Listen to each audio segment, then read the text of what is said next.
produção, Grupo Alas Lago. O Antonov An-22 ocupava o posto de maior aeronave do mundo até o surgimento do Lockheed C-5 Galaxy. Essencialmente, o An-22 pode ser descrito como uma versão ampliada do An-12, com a notável diferença de possuir uma cauda dupla. Esse design de cauda dupla contribui para uma melhoria no desempenho da aeronave, além de minimizar as limitações relacionadas à altura em hangares. No conteúdo de hoje, iremos explorar 5 aspectos fascinantes sobre o An-22, considerado um dos maiores aviões cargueiros já construídos. Além disso, vamos entender sua relevância histórica, seu desempenho em missões logísticas desafiadoras e as inovações que o tornaram uma referência na aviação. Número 1. Aeronaves de transporte pesado. Durante as décadas de 1950 e 1960, a aviação passou por transformações significativas, impulsionadas por avanços nos motores turbohélice e a jato. Esses novos sistemas de propulsão, muito mais potentes que os antigos motores a pistão, abriram possibilidades inéditas, permitindo que ideias antes imaginadas pelos aviadores se tornassem realidade. Inicialmente, essa revolução tecnológica foi mais evidente na aviação militar, com o surgimento de uma nova geração de aeronaves e bombardeiros. Logo em seguida, essas inovações também alcançaram a aviação civil, onde os primeiros jatos comerciais transformaram completamente o setor em menos de uma década. Já o transporte militar avançou mais lentamente, mas não deixou de acompanhar as tendências da época. Durante os anos 50, os motores turbohélice se destacaram, superando os jatos em termos de eficiência e confiabilidade, características especialmente valiosas para aeronaves cargueiras. Foi nesse cenário que surgiram algumas das aeronaves de transporte médio mais icônicas, como o americano C-100 e 30 Hércules e o soviético Antonov An-12, modelos que permanecem em operação até os dias atuais. Os Estados Unidos foram os primeiros a investir fortemente no desenvolvimento de aeronaves de transporte pesado, em parte devido à sua geografia, que demandava soluções aéreas para longas distâncias. Um exemplo marcante foi o C-133 Cargomaster, um grande turbohélice de carga introduzido em 1956. Apesar de ser um projeto controverso, sua criação e operação demonstraram que a tecnologia da época já permitia a construção de aviões muito maiores e mais pesados do que nunca. Por outro lado, na União Soviética, o transporte aéreo não era tão priorizado, já que a maior parte das cargas podia ser movimentada por vias terrestres. No entanto, as necessidades estavam mudando e a indústria aeronáutica soviética começou a se adaptar para acompanhar essa evolução.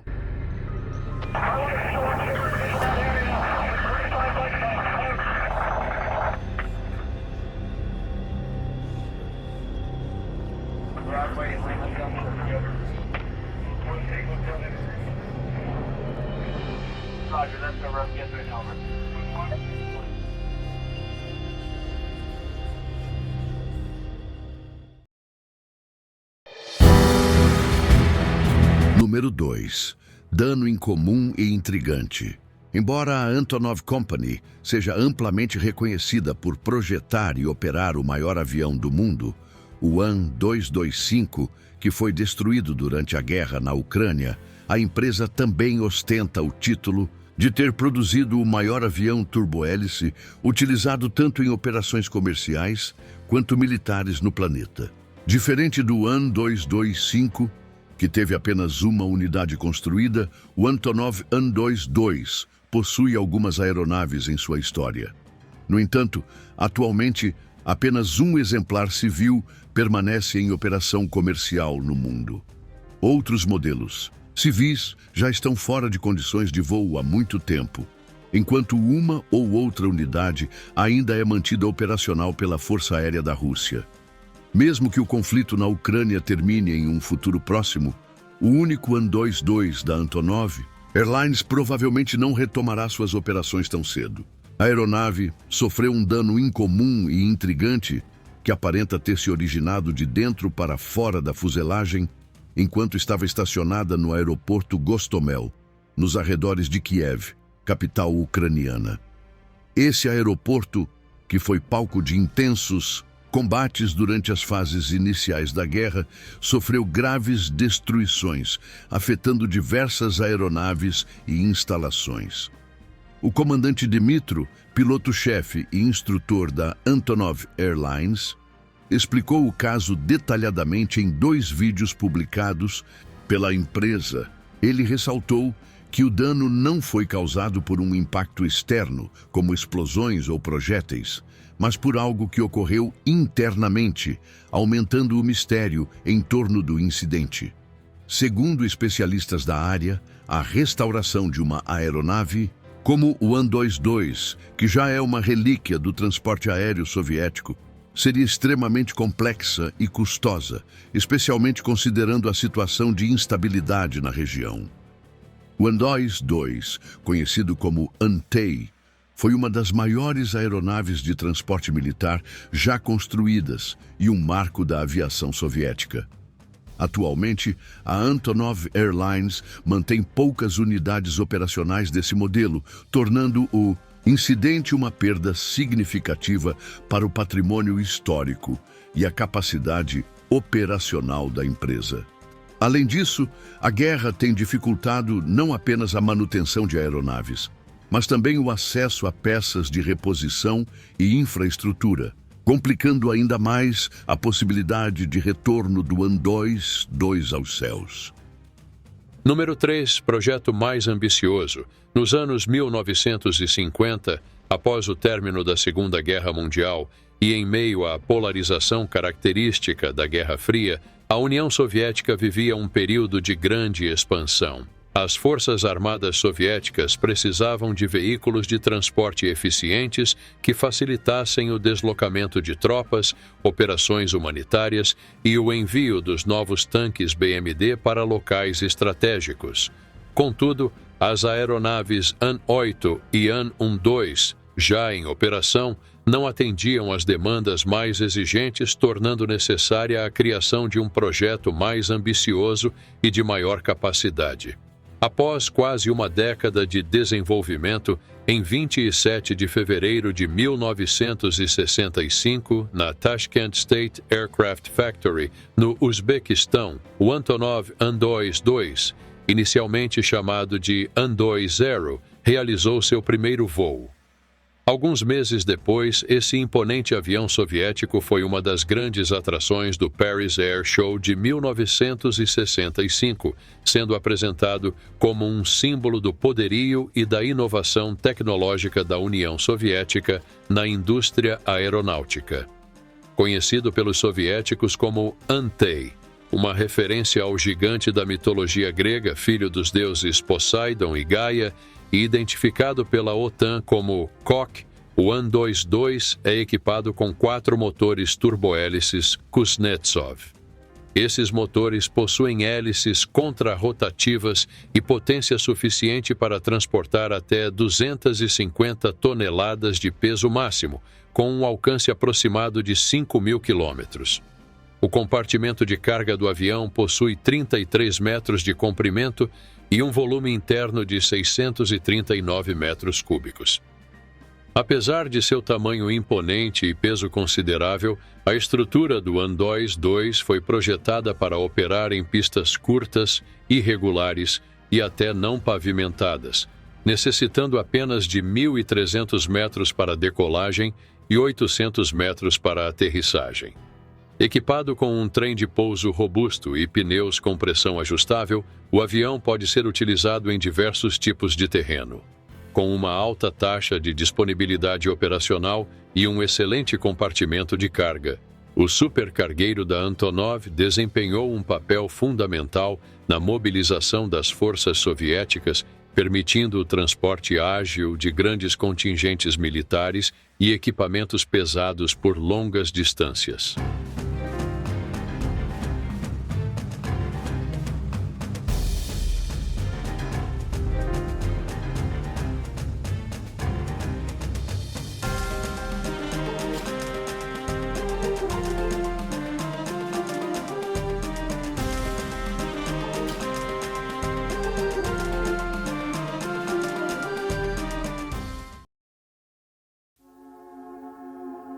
Número 4. Projeto de transporte pesado. Engenheiros sempre enfrentam desafios fascinantes ao projetar aeronaves inovadoras, especialmente quando se trata de construir modelos enormes e pesados com especificações excepcionais. O tema do transporte de cargas pesadas foi explorado por diversos escritórios de design, como o Tupolev Design Bureau Com. No caso da Antonov, os especialistas começaram a se concentrar em um projeto de transporte pesado capaz de levantar até 40 toneladas e, ao perceberem o potencial do projeto, decidiram aprimorá-lo para atender a necessidades ainda mais ambiciosas. Esse processo exigiu a resolução de uma infinidade de questões, como a definição das dimensões do porão de carga, a configuração da aeronave e a escolha dos materiais e estruturas ideais. Nunca antes se havia construído uma aeronave tão grande, com uma fuselagem tão larga, e que fosse capaz de realizar operações tão complexas, como lançar cargas de até 20 toneladas enquanto mantinha a estrutura e o equilíbrio durante o voo. Naquela época, o transporte de cargas pesadas e sobredimensionadas era uma prioridade estratégica, e muitos engenheiros estavam envolvidos em pesquisas e desenvolvimentos paralelos. Essa busca pela inovação me faz pensar em como, em outros campos, também precisamos de soluções criativas para superar limites, como quando você está trabalhando em projetos desafiadores para campanhas eleitorais ou até mesmo ao lidar com críticas construtivas que exigem uma visão única. A criação de algo impactante, como no caso dessas aeronaves, envolve abraçar os desafios de frente e buscar sempre o melhor resultado. O escritório de design Antonov também estava desenvolvendo um projeto similar para o helicóptero superpesado, V-12.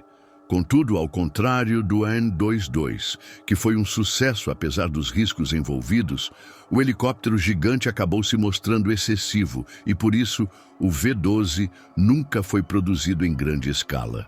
Infelizmente, o trabalho no projeto avançou rapidamente e, em 1961, a forma do avião foi definida. A equipe da Antonov construiu um modelo em tamanho real, que foi apresentado aos militares, à equipe de carga e ao pessoal envolvido no projeto. A aeronave parecia colossal na época, capaz de acomodar praticamente qualquer tipo de equipamento militar dentro de seu enorme interior. Quando os soldados eram carregados a bordo, o porão de carga tinha espaço suficiente para até 290 pessoas. No entanto, esse modelo era apenas uma maquete. Número 5. Pequenos problemas. Em agosto de 1964, o primeiro avião foi entregue para testes de voo, simultaneamente recebendo o nome oficial An-22. Esse nome, embora épico e imponente, remete à mitologia, o que gerou algumas dúvidas. No entanto, ao contrário das lendas da Grécia Antiga, no mundo real, o Hércules não teve que enfrentar Antaeus. Durante os testes de solo e as simulações de taxiamento em alta velocidade, muitos pequenos problemas foram identificados e corrigidos pelos engenheiros. Esse processo continuou até fevereiro de 1965, quando o An-22 finalmente decolou pela primeira vez, tornando-se o maior avião do mundo na época. Naquele período, os testes de voo eram realizados de forma bastante intensa, com interrupções ocasionais para exibições ao público. Já em casa, o avião também foi destacado durante o show aéreo da barragem de Iowa. O cargueiro participava regularmente de exibições aéreas, pois conseguia cumprir duas funções ao mesmo tempo. Animava os públicos de eventos internacionais e também transportava equipes para a exposição soviética. Durante esse período, esses gigantes da aviação continuaram a impressionar todos os envolvidos, com um peso máximo de decolagem de cerca de 225 toneladas, o que os fazia parecer verdadeiros prédios voadores.